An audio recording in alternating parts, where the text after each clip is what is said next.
काकी हो हंस के खा लेलस भांगावा आ ये गोड़ा रो के खा लेलस।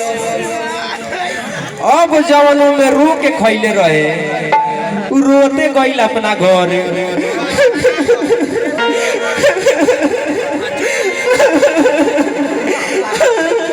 तो कर बाप देखत त मारत रे भाई रे साला ओकरा घरे पर रे लइका के छठिया और रोते गई रे। तो कहत रे साला तोरा लइका के छठियार बाते रोत तारी जो जाके काका के बोला के लियाओ और चाचा के बोला के लियाओ और मुखिया जी के बोला के लियाओ खाए खातिर। ओम रोवत तानी ओम हंसत भी बानी हो ठीक बजाता नी गोइल गांव में बोलावे देखल के बोला होता ए चाचा ए भैया ए मुखिया जी। अब मुखिया जी आवत ने कहता रे साला काय रोता रे तो हमरा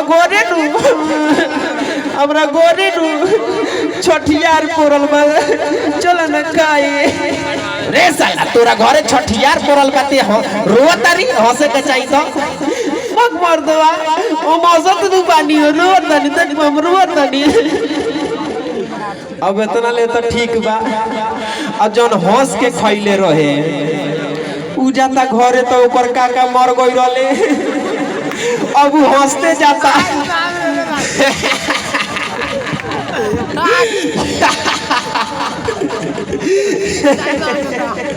अब ओकर बाप देखो तारे मार दे चल चल चल तोर काका मर गइल बाड़े आ साला से हंसत तारी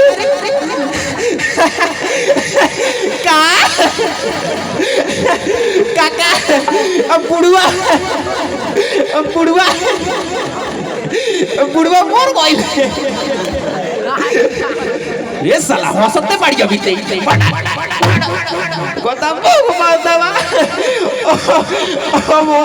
ओ सतानी हो ओम तो रोवत नहीं बानी देखो तो रोवत नहीं कि कोता जे साला मुखिया जी के बोला के लियाओ चाचा के बोला के लियाओ कहिए फूके चले के बा। अब जाता ये काकी तो गांव में देखो केंगा बोला बता कहता ए चाचा ए मुखिया जी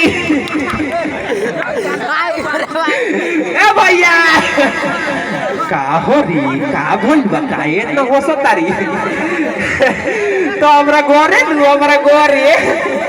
हमर काका नहीं कोन काका अरे आउ बुढ़वा मर गइल।